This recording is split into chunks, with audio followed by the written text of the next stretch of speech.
Welcome to Debut Writers, the podcast that takes you on an inspiring journey through the world of writing and publishing. We're your hosts. I'm Bree. And I'm Ann. Today, we are so excited to introduce our guest speaker, Deborah Froese, author, editor, and story coach. Deb is here to tell us more about finding your story. So, Deb, give us just a little background on who you are. Well, I'm a story nut, I think.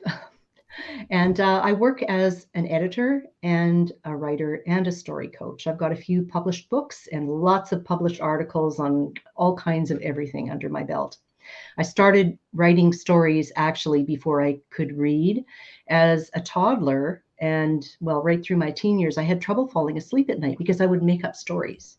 But I wouldn't just make up the story, I would review the story and change little incidents and details to make sure it sounded logical because I wanted to fall asleep thinking of something that was truly possible. So I've been an editor, I guess, since way back then too. True editor from a babe. That's so cool. Yep. Well,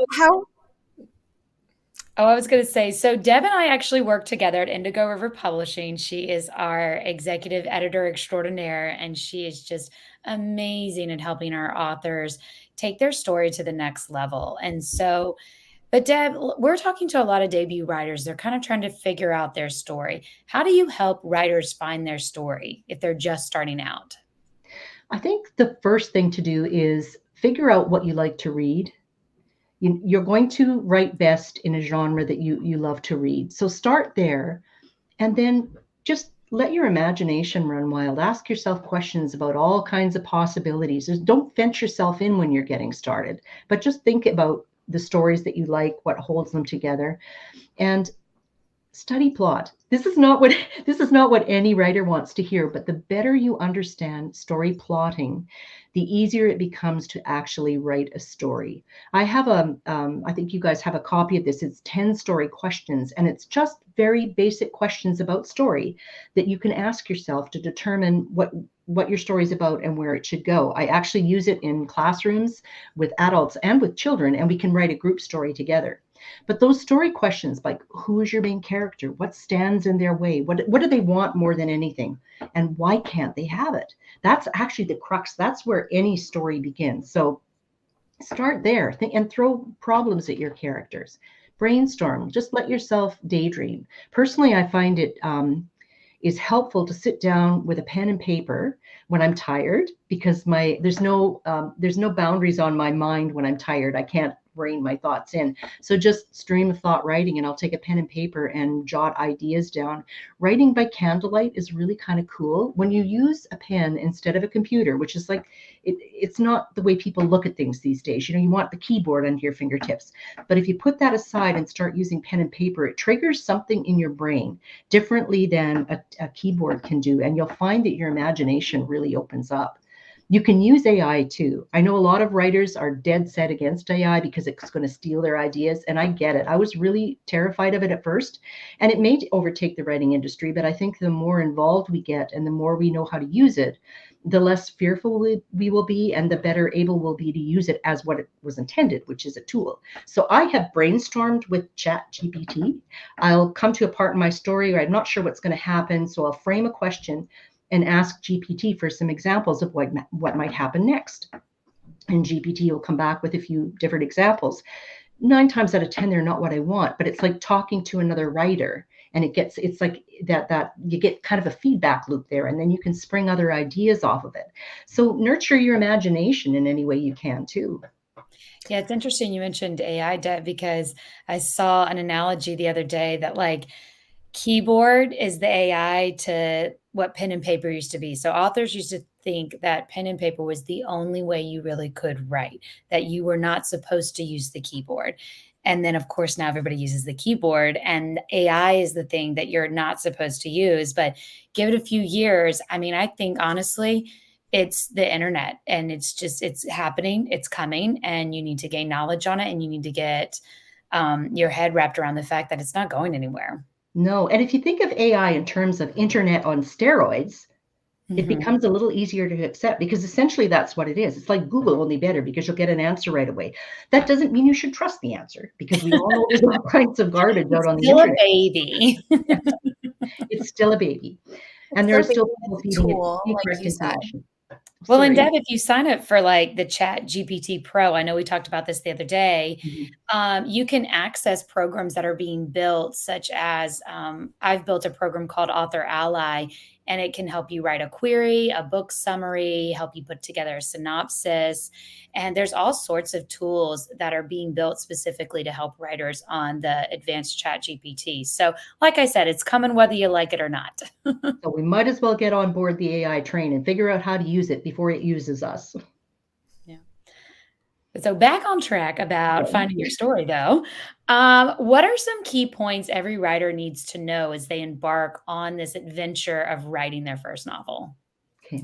I think, first of all, the most important thing is to understand plot. You don't have to have a complicated interpretation of plot, although there are lots of books that can help you understand that.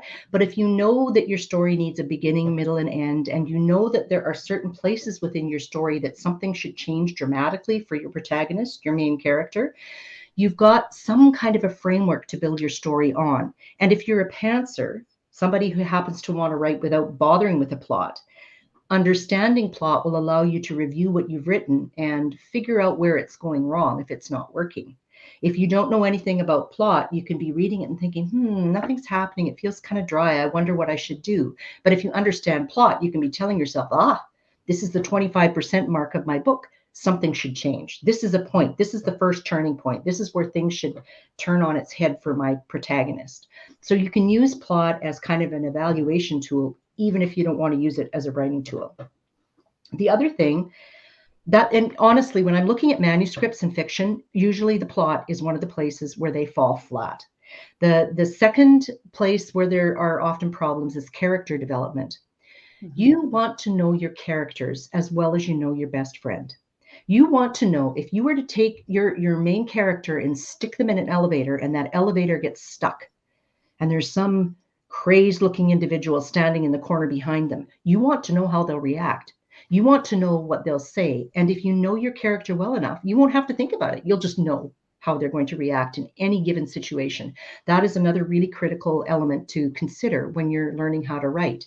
Knowing your character has to do partly with what they look like, but it's more about how their minds work, how they're going to react in those various situations, as I mentioned.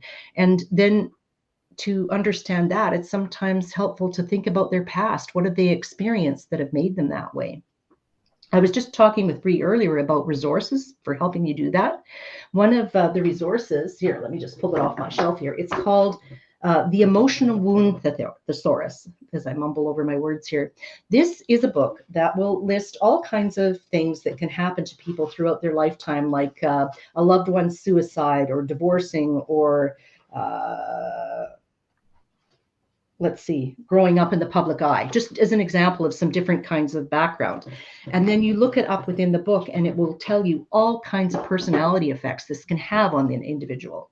So then if your character grows up and they're in the public eye, how might that affect them? You might have some ideas on your own, but this resource will help you dig deeper. Then there's another one. This is probably my favorite of the authors. Angela Ackerman and Becca Puglisi have several thesauruses. My favorite one is the Emotion Thesaurus. In this one, you can look up any emotion you can imagine, from adoration to worry, and it will tell you all the different ways those emotions manifest in facial expressions, in dialogue, in body movement, in the actions a character might take or things they might not do. And those will help you not only come to understand your character better, but help you show your character better, which leads to another challenge that new writers face. And that's that old concept of show, don't tell. It sounds straightforward, show us instead of telling us, but it's not easy to wrap It's one your of the brain. hardest things It that is. I encounter. So Yeah. think of it this way. Your main character is your point of view character. So when you're writing, you slip inside the main character's body and mind, and you can only say what they can actually know. Now think about this. That seems fairly obvious. Well, you're walking into your room, the room's cold, it smells bad, or whatever's going on. But 9 times out of 10, writers want to say what the other person is thinking or feeling. When you're writing with deep point of view, you can't do that. So what you can do is look up in the emotion thesaurus, whatever it is that other character, whatever you think they might be feeling, and then show that in the text. So say you're watching a character come into a room and close the door. Ryan walked into the room and closed the door. Well, that tells us something, but it doesn't show us anything. It shows us nothing about mood or tone or anything. But if Ryan storms through the door and slams it closed, you can figure he's angry. And you don't have to tell readers that he's angry, because they'll see that and they'll know how they will interpret it. So by doing that, you're bringing them into the story face to face with whatever the main character is feeling. And that's how you really bring a story to life. So I would say those three things: understand plot, understand and really get to know your characters well, even the bad guy. You want to know your bad guys as well as you do your good guys. Just think of Harry Potter and Voldemort. He's pretty well developed, and so it makes the story more interesting. So plot, character, and show don't tell. If you can focus on those three things, your stories will have strength that you can't possibly imagine. You make me think to a conversation I had with Allison Larkin too, when we were talking a little bit about character development for her books. And so she had a period of time where she was involved in theater in some way. And she talked a lot about how even for the characters, when you're getting into that position of truly understanding the character, you would have to know, okay, are they carrying a bag? If they are, what's in their bag? And as the author or the actor in that instance, no one else knew that, but you should know your character well enough to say, oh, her purse is so clean. She's got a wallet, chapstick, and a pack of gum. And then in a next person, they would say, oh, okay, does your person have anything in their pockets? And they would say, oh, yeah, like there's wrappers and, he's a mess. But makes me think that you want to know them almost to that intense detail of how they act, what are they carrying, how are they reacting. I have a friend who is a writer and an actor, Patty Grayson, and her writing is exquisite because she acts her characters in her own mind. So she knows them that intimately. There's a book on acting by, I'm going to try to look at my bookshelf again. Sorry, I think it's right here. Stella Adler, The Art of Acting. It was recommended to me about for changing the way you think about things, but it actually turns out to be a really good study on how to become other characters and how to view the world. So that acting is actually a really great way into learning about characters. I agree. I grew up in performance theater. Side note on me. But when I'm writing my characters, and I talk about this on my personal Substacks under my writing name, Ann Brooks, about finding that inspiration for the characters and really feeling those characters I'm writing. Like, I will literally cry as I write some of these hard scenes because I'm deeply feeling these emotions, because I'm just trying to completely submerge myself in that character and what they could be feeling at that time. That leads back again to another thing about character development and plot development. They're really linked. Your plot can't unfold without knowing who your character is and what your character will do and won't do. But also your character, you need to know what their challenge is, and that creates the plot, like the central question or the central story question, the most important driving factor in the plot. So you have to know your character well enough to know what it is they want more than anything in the world, and what will they do, what are the stakes, like why is it so important they have this thing. And the other interesting side, if you want to go deeper, as you will as your plot develops, characters usually have a want, something they really just want to get their hands on, whether it's material or whether it's psychological or whatever it might be. But they also have a need. The need is not always apparent to them. Okay, just quickly off the top of my head, Harry Potter, what he thinks he wants is a home and a family, but what he really needs is a sense of belonging, to feel that he's worthy of being, just being, right? And that is actually a core need for many characters. But if you understand what the character wants, what they want to achieve, and you understand what they really need that is probably related to that, it gives you more power and more tools to bring them to life. So okay, let's just do something really simple here that, say, it might be a kid's book, and what the child really wants is a bicycle. and he's just anything to get the bicycle, but it might turn out it isn't really the bicycle that he needs, but just an ability to get over to visit his grandfather. So those two things kind of work hand in hand. And the more powerful the want and need, the more emotion you can infuse into your story. And the more emotion you infuse in your story, the stronger the reader connection will be. Yes. Would you say, so Anne's talking about, she feels it so strongly when she's writing with some of her characters. Would you say that if you as a writer are feeling that as you're writing, then that's how the readers also are able to interpret and understand those emotions? Because I think about that even as a reader, if Mhm. I'm getting very emotional, and crying is just the obvious example. But could you link that back to like the writer probably felt that same way, just getting so invested in that character or that part of the story? I think that's very true. The biggest test of that, however, is when you put your writing aside for a while and come back and read it. Does it still have that impact on you? I was actually I'm working on editing a manuscript I finished a couple of years ago, and there were a couple of places that I just went, and it did, like I could have the tears in my eyes. It really hit me hard, and I thought, okay, it did that for me when I was writing, but if it's still doing it now when the story isn't fresh in my mind, I think I'm on to something here.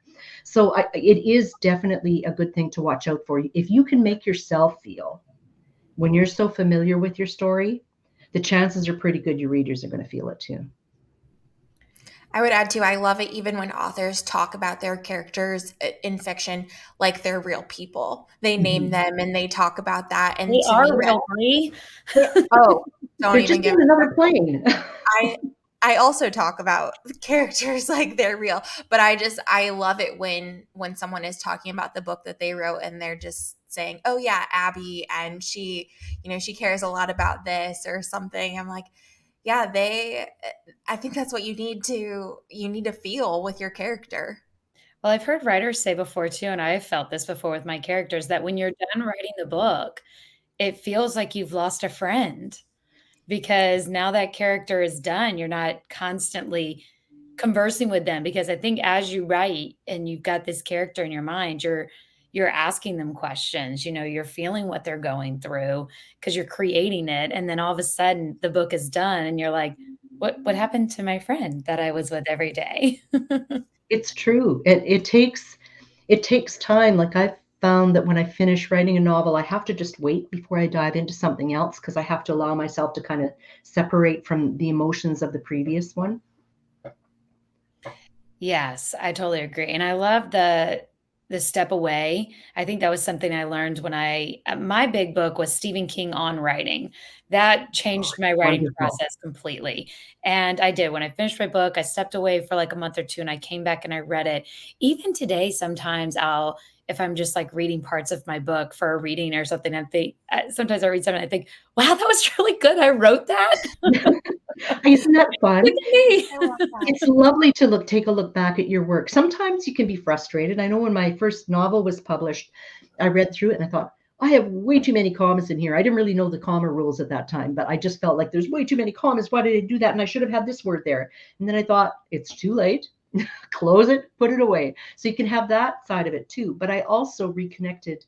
It had been like several months since I finished writing before I actually held the book in hand. So when I read it again, I also felt those things about the character, and it kind of awakened in me this curiosity about what would happen to her next. Like, would I write another book? And I decided not to with that character because it felt like the real story was finished. Yeah, I was asked that about A Lost Woman, and I was like, I put Nora through so Yeah. much that first book. I just don't know if I could dump on her again. Like, poor Yeah. thing. She finally got her happy ending. I don't wanna mess with that. I never considered a sequel for that. But I always said writing a book is like a relationship, for me anyways. The very beginning is so exciting, right? You're new, you're really in love with it, and where's it gonna go? And there's just all this anticipation and hope, and you don't know where it's going to go, so it's really exciting sometimes. And then that editing process can be that part, sorry Deb, of the relationship where you're like, are we really doing this? Are we Yes. going to stay together? I don't know if I like you very much anymore. And then you get past that and you decide, okay, I do like you, let's keep it going. And then I like to think sometimes when a publisher has decided to pick up your book, that's like an engagement. it's that excitement all over again. You've got that new possibility, that new hope for your book. And then when it's published and you start talking to readers and learning what they're taking away from it, I just absolutely adore going to book clubs because it's so fun to hear and special what people take out of my book that I never even intended. I'm like, oh, wow, you got that from my book? I'm impressed with myself. Again, I get very impressed with myself sometimes. But I think that that's the longevity of a marriage. You fall in love with your book all over again when it gets out there and people are loving it and it's really doing its purpose of touching lives and helping people through difficult times. If that's kind of my goal with my writing. So if that's, something that you're doing, or people are just liking your book, I think that that creates a new long-term love. And so that's my little analogy. That's a great analogy. And I like what you said about people finding things in your book that you didn't realize you'd written. Mhm. I found that happens with me too. And I think that when you get so deeply involved in your story, it influences every word you choose. And all your subconscious thinking comes out in there too. And what they're finding is likely your subconscious thought just Wow. coming through in your word choices and the way you put things together. It's always kind of remarkable. I've heard other writers reporting on this too, that people find more in their writing than they knew they planted. Yeah. You all are making me think too of, you have to be really in love with your story to go through that whole relationship. And I was just talking to a poet recently, and he goes, the age old saying as an author is, if one person loves my book or gets something out of my book, then that'll be great. He goes, but I always said, even if no one reads it, this was the book that I needed to write. And I was like, wow, Oh, that's that's such a good powerful. perspective. I That's a know. great way of, That's really powerful to, and he talked about, it was the second book that he had put out actually. And he goes, even when he was starting the first one, he goes, I always knew I was going to write this one. This is the one that I'd been working on and needed to write. And when he said that, I thought that is someone that, knew their why and knew really the root of their story and felt so passionate about what that was. Mhm. Yeah, we and talked you about do that have on to have an that early passion. episode. Hmm. Oh, find your why, be really in love with your story because you're gonna spend a lot of time with it. So, And Deb oh, oh, no. sorry. No, I was going to say, I think you find that most writers have a theme. You were saying you wanted to help people through difficult times. My theme, I think, in everything I've written thus far is I want to help people view the world from a different angle, through different eyes, through a different lens than they might come across on their own. And so I think that most writers do have a theme, their why, even if they don't recognize it. Yeah. It comes out like book 3, you're like, "Oh, now I see Yeah. the connection." So, Deb, what are some of the biggest mistakes you see writers making that we should Not avoid? spending enough time with their story. Like I want to go back to those pieces again. Pardon me while I swing my hands and shake my desk. I want to go back to those pieces again about plot and character. If you need to be able to put your story aside and come back to it or look at it in a different way to really fully analyze it. I think you can get lost in the cadence of your words and stop interpreting what they really mean. Mhm. Most submissions really aren't ready to leave the editor's desk. And like this is something like 20 years ago, I remember hearing this. There were some numbers, something like 95% of the submissions that landed on a publisher's desk had no business leaving the writer's desk. They were that poorly I can developed. agree to that. And so Save that that as a clip. well, and I, you can't say that that's true in every case because I do think that writers do what they think they can do, but you need to always leave your mind open to the fact that you can never see what you're writing the same way a reader can.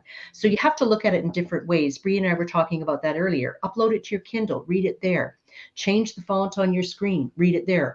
Anytime you change the way it looks, you're Mhm. tricking your brain into thinking it's seeing something new, and you'll pick up things you didn't hear or didn't see before. Reading it out loud is also helpful. So go over it in different ways. Get beta readers and get their feedback. You don't have to accept everything they tell you, but if three readers come back and tell you the same thing, then it's likely it's something you need to deal with. So don't live in that little island world that they tell you that writers live in. When you have to do that when you're developing it. I mean, you might communicate with other writers and sort of commiserate over the hard work, because it is hard work.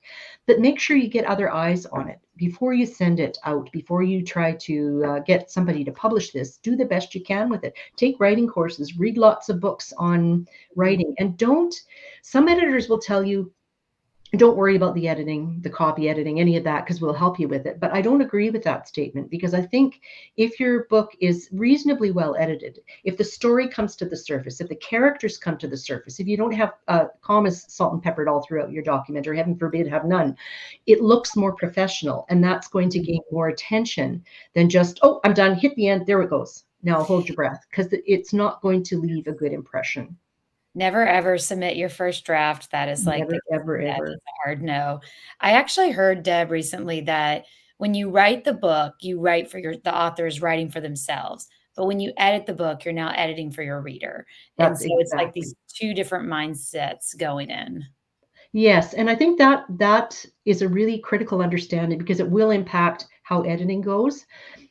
There are some writers, particularly new writers, who don't want anyone to mess with their words, because they've spent a lot of time finding them and putting them into place. They feel that if you're actually moving words around or taking some out, you're messing with their voice.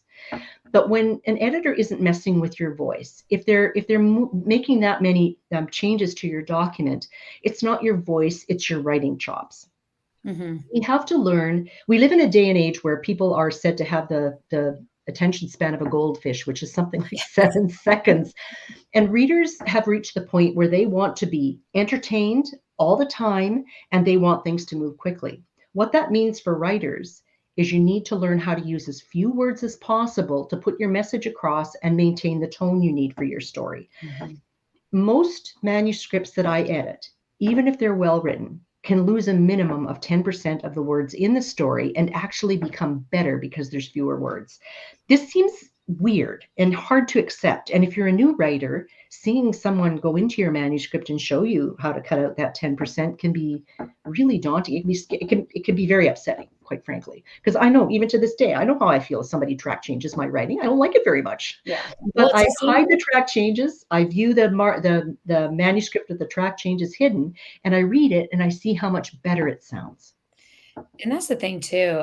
That's why when you submit a manuscript, I mean, everybody will tell you do not submit a manuscript that's over 100,000 words, because there is no reason we need this many words. Like, unless you are J.K. Rowling writing your like fourth installment of Harry Potter, and you can do whatever you want, you cannot submit. I mean, it's an immediate deletion, in all honesty, because it just shows that you might not have the writing skill necessary to move forward. I would say there are some caveats to that.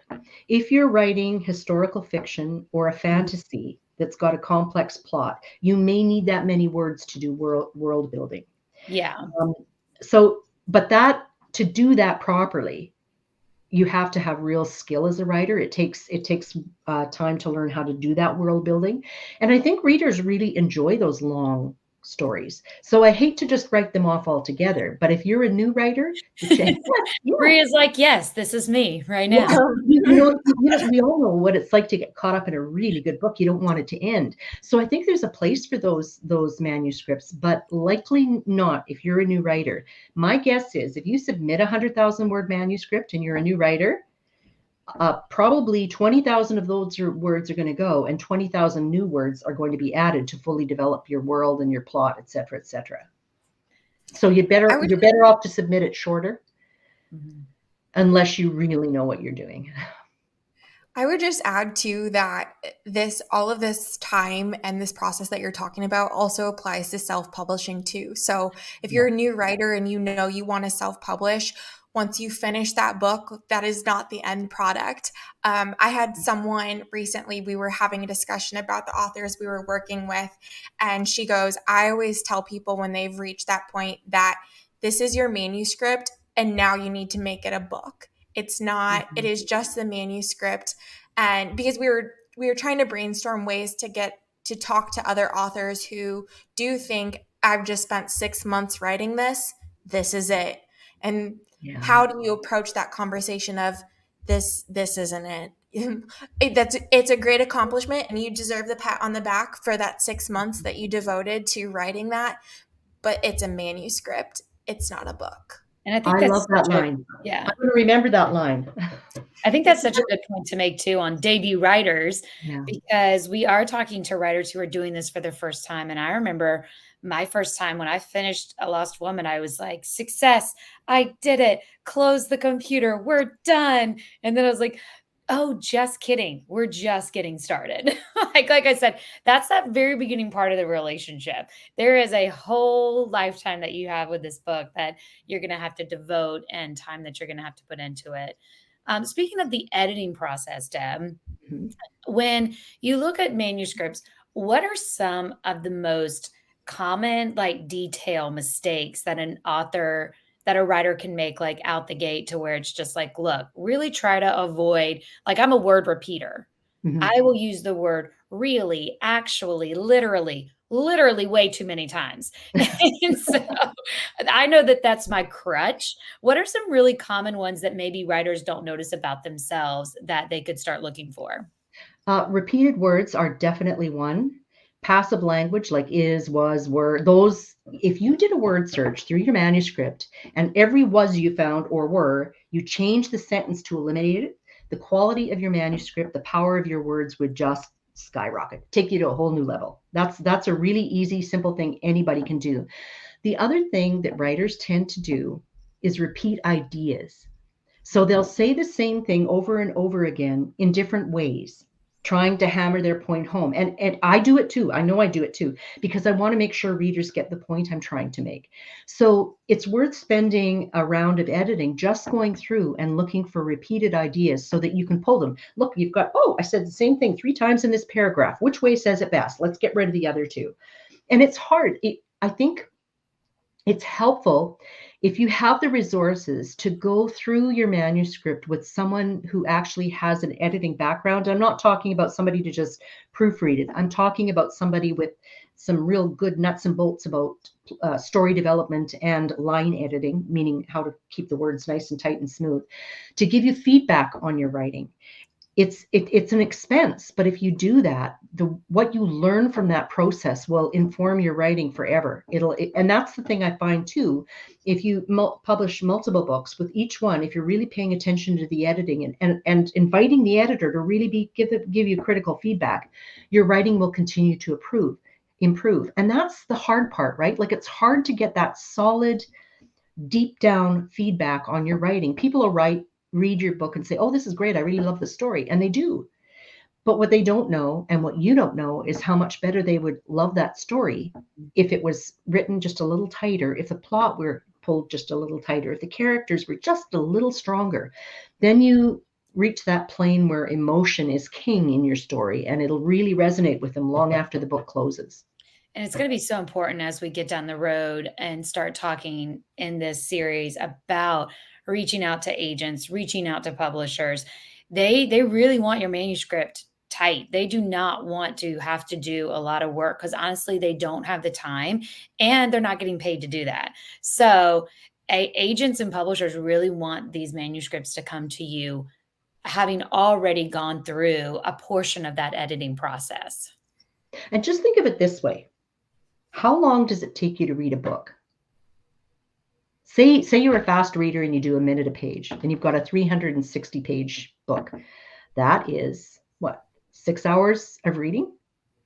Now, You do the math, Deb. I can't. just a minute. I could be wrong, but anyway, it's a long time. Don't So fact just check our imagine, math. All in the writing and editing space, and so I just nod along when it comes to math. I'm like, yep. so think of your manuscript in terms of pages, and how much time someone has to invest in your manuscript to actually know what it's all about. Even if they read fast, a page a minute, that is too fast to really fully analyze it. So if a publisher is going to take your manuscript on, number one, you want to hook them and you want to give them an interesting read. And number two, you want that read to be interesting enough that they're willing to spend maybe 2 minutes a page to fully determine what's required for editing.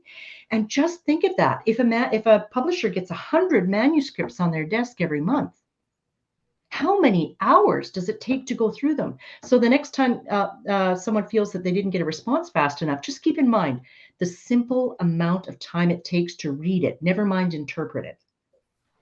Yes, completely. And so the more your story is evident, your plot is there, your characters are well developed. These are things like when I'm looking through a manuscript, just a really quick initial look see, like, are we even maybe interested in this? A lot of that is coming out. Like, I'm grabbing onto certain characters. Do I feel like they're developing this character? I'm grabbing onto, what's the overall plot? Is there even a plot here? Mhm. And a lot of that, when we'll get to this later in the series, a lot of that can come out in your query letter too, if you write a really good, solid query letter. Going back to the plot though, Deb, is Saves the Cat Writes a Novel. Is that a good book to like kind of learn a little bit more about plotting? I love it. And I actually have a copy right here in case anybody wants to see what it I have looks a like. And you copy can see it's too. got all kinds of bookmarks in there. This is wonderful. All the studying I've done about plot, I find that movie screenwriters actually understand the fundamentals of story better than anyone. Mhm. Save the Cat Writes a Novel is based on a book called Save the Cat, which is all about plotting a screenplay. This particular book goes into different genres too and uses examples from popular literature to help people understand how these plot points work. So there's Harry Potter, the girl on the train. Those are the two stories that come to mind right away. I think the Kite Runner is another one, but it's a really entertaining read, and it really gives you some deep information into plot development. It's fun to read. It's not scary, and it will really help you just get a better handle on plot. Well, and it goes back to the fact that just with your query letter Mhm. and your book, there are proven formulas. And so, Save the Cat Writes a Novel is about these, patterns within plot and books that make them so popular and readable. And you want that for your book. And same with your query. There's a formula to that query for a reason, Mhm. because that if you follow that formula, it's going to work and do its job very well. And I think you need to start with a formula because it will help train your mind to the sense of pacing and the changes that are required to make a story work. And you've heard that old saying, well, rules are made to be broken. They're made to be broken, but only when you understand them in the first place. Mhm. Because I don't think this Save the Cat will give you percentage points at which certain things should happen in the story. And personally, if those things are happening and they need to be delayed for one reason or another, if there's a reason for why they're taking longer that makes sense to the story, go for it. Mhm. But you can't do that with good conscience unless you really know where things are supposed to be in the first place and why they're supposed to be there. Once you understand that, it's easier to break the rules. Yeah. So I think we've given our listeners a lot of homework, a lot of reading and research to go do to really learn the basics of storytelling. And then Deb has offered her lovely Finding Your Story 10 question downloadable sheet that's also available to our subscribers to use to help build their story. Well, I'm just was a pleasure to chat with both of you today. Thank Yes, you thank you for so much. joining us. Thank you for all of the incredible information. It's always just so amazing to talk to you and hear about your experience and recommendations. Well, So thanks. And I Deb, just want to say to everybody, listener out there, just, I gave you a lot of things to think about, but have fun while you're writing too, because writing can transport you to a whole new world. So go there and enjoy it. and it really is the best part. The rest of the stuff is Yeah. work. The Yeah. writing part is supposed to be the fun, exciting part. So, Deb, before we head out, just tell everybody kind of where we can find you and, how to get a hold of you. Well, I have a website, just www.deborahfroese.com, and you can email me through that website. All I right, take a awesome. limited number of clients. I do work for Indigo River Publishing.